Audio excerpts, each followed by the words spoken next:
다음 주제로 좀 넘어가 볼게요. 남녀 혐오 시대다라는 말을 뭐 인방계리라든지 그쵸? 일베라든지 이런 데서 많이 그런 그 남녀 혐오성 그런 댓글이나 어떤 싸움이라고 해야 될까요? 말싸움 그런 것들이 많이 이루어지는데요. 이게 사실 남자가 여자 싫어하고 여자가 남자를 싫어하는 뭐 그런 현상인데요. 또 혹시 남녀 혐오라는 말을 들어보신 적이 있으신가요? 예, 들어본 적 있습니다. 예. 여성가족부인가요? 거기에서 우선 그 성별 영양 분석 평가법을 2011년도에 제정했습니다. 이건 뭐냐면요.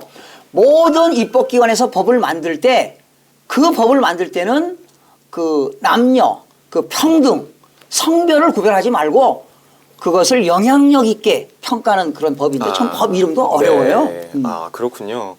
기자님 우리 지금 남녀 혐오다라는 말들이 대단히 많이 나오는데요. 그쵸. 그게 지금 개념이 뭔가요? 도대체 개념도 그렇고 내용이 뭔가요? 실체가 뭔가요? 도대체 남녀 혐오의 실체가. 1999년도가 그때 군 가산점제 폐지가 되면서 남자들이 왜 우린 군대까지 갔다 왔는데 그런 가산점도 못 받냐 이거에 대한 그러니까 화나 뭐 이런 것들이 단순히 이 제도의 문제점에 대해 꽂힌 게 아니라 반대의 성인 여성한테 왜 여성 니네들은 뭔데 군대도 안 갔다 왔는데 우리랑 똑같은 대우를 받냐 이러면서 그때부터 갖은 여성 혐오에 대한 말이 나왔었고 이게 쭉 오다가 지난해에서 대한민국의 가장 큰 건 메르스였거든요. 그래서 당시에 메르스 갤러리라는 데가 만들어지고 DC 인사이드 만들어지고 그 안에서 갖은 이야기가 올라왔던 것 중에 하나가 이제 그런 거였죠. 당시에 첫 번째 메르스 전파했던 분들이 여성이었고 그 여성 때문에 이렇게 메르스가 커진 게 아니냐. 근데 알고 봤더니 그분들은 아니었어요. 다 네. 다 전부 다 오해였다는 게 아니 오해였던 게 밝혀졌는데 예. 그 이후에 반대로 이번에는 여성들 쪽에서 남성들을 공격하기 시작한 거죠. 그러니까 남성들이 여성을 혐오할 때 썼던 그런 모든 말들을 반대로 여성들이 똑같이 붙여서 얘기를 하기 시작한 거죠. 그러니까 네. 김치녀라 그러면 김치남이라고 얘기를 하는 거고 뭐 된장녀라 그러면 된장남이라고 얘기하고 또 방송에서 말하기는 좀 어렵겠지만 여러 성과 관련된 부분에 대한 비하 발언들이 똑같이 여성 쪽에서 똑같이 나왔던 거죠. 이들이 말했던 거는 너희들도 한번 느껴봐라. 우리가 맨날 여성으로서 혐오의 대상으로 바라봐 줬는데 반대로 니들이 남성이 그런 대상으로 바라봐줬을 때 스스로 깨닫는 게 있지 않겠냐라는 게 이들의 시작이라고 얘기하지만 결국에는 이게 끝나지 않는 싸움이 돼버리게 된 거죠. 복수가 복수를 낳는 방식으로 계속 지금 끝도 없이 가고 있는데요. 그 채팅창에서 보니까 뭐 여자도 군대를 가라 이런 얘기가 많이 나와요. 그러면 보통 여자분들이 그럼 너도 애를 낳아라 뭐 이런 얘기해서 계속 네버엔딩 스토리가 된다는 거죠. 지금 상황에서. 이런 남녀 혐오가 어떤 황금 만능주의에서 온 거 아니냐. 요즘요. 대학교 졸업하고 직장 다녀가지고 장가가기 어렵지 않나요? 그렇다고 하더라고요. 그래서 네. 예. 뭐 장가가려면 전세 얻고 집 살려면 한 2억 3억인데 남자하고 여자하고 밸런스가 안 맞으니까 거기서 혐오감을 느끼는 거예요.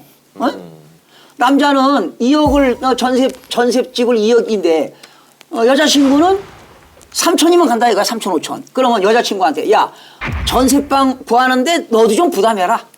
같이 공유하자 말이지. 그러면 야 남자가 의례적으로 다 집 사는 거 아니냐. 이게 이제 그 보수적이고 봉건적인 그런 사상에서 오는 데서 어떤 그런 디바이드 격차가 온 거다 아니냐. 사회 현상으로 이제 지금 저희가 볼 수 있었던 이유가 아까 교수님이 설명하셨던 여러 가지 문제도 있긴 하겠지만 대표적인 게 이게 인터넷상에서 이 논란이 아주 크게 불거졌다라는 거죠. 그래서 저희가 맨날 얘기하는 인터넷상에서의 어떤 큰 영향력을 행사할 수 있는 단체면 일간베스트에서 일베가 있는데 일베 쪽이 대표적으로 여성 혐오를 극렬하게 드러냈다면은 이거에 대한 반대 개념으로 메갈리아라는 커뮤니티가 생겼죠. 그러니까 메갈리아는 아까 얘기했듯이 그 중동호흡기, 그러니까 메르스 이후에 생긴 그 커뮤니티인데 아까도 말씀드렸지만 처음 이분들의 시작점은 미러링에 불과했어요. 네. 너희들도 똑같이 겪어봐라. 너희들도 똑같이 그런 말을 듣는다면 어떤 기분이 들겠느냐.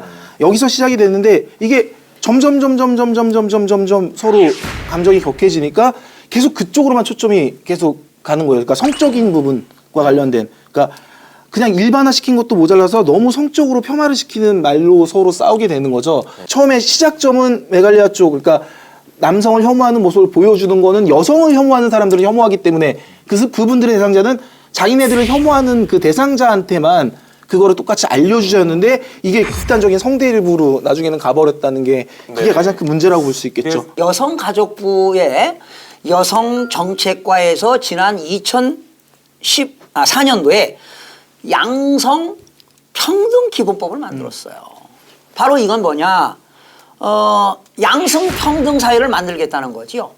예. 그래서 그 목적은 이러한 법을 만들어 가지고 정치, 경제, 사회, 문화 지금 저희들이 다루고 있는 정치, 경제, 사회 모든 분야 영역에서 양성 평등을 실현해야 된다.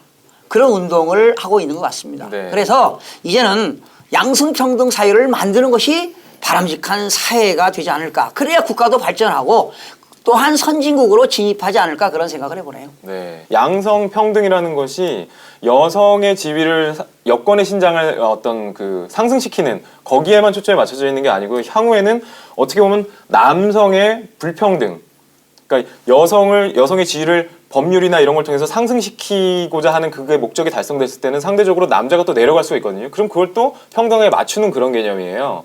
예전에 남성이 그냥 여성을 비하하고 비아냥거리는 그런 시각 안에 멈춰 있었다면 반대로 이제 여성이 남성을 똑같은 방법으로 비아냥거리고 비하하고 거기서 서로 간에 이런 얘기 들으니까 남자 입장에서도 기분이 나쁘네, 안 좋네. 아 이게 뭐 내 여동생이 네 여동생이 그러면은 그런 말 할 수 있겠냐. 이게 떠나서 나한테 그런 말이 왔었을 때 그 느낌을 느껴보면서 네. 아 이거는 아닌 거구나. 네. 그래서 한 단계 성숙하는 기회가 될 수도 있지 않았을까 싶기도 해요. 여러분들은 배설해서 시원했을지 모르지만은 그걸 통해서 다른 분들이 피해를 볼 수도 있고요. 궁극적으로 돌고 돌아서 나비 효과처럼 여러분들도 피해를 볼 수가 있다는 거죠.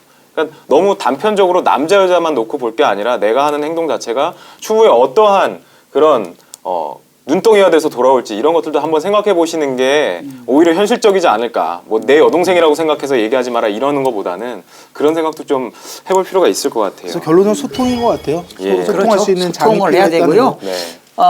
자기 그 상대방 입장에서 항상 좀 생각해 봐야 되고 모든 사람들이 그 자기 이기주의 아니겠습니까? 아까 저기 민호군 이런 말에는 결혼 비용도 남자 여자 50대 50 하자.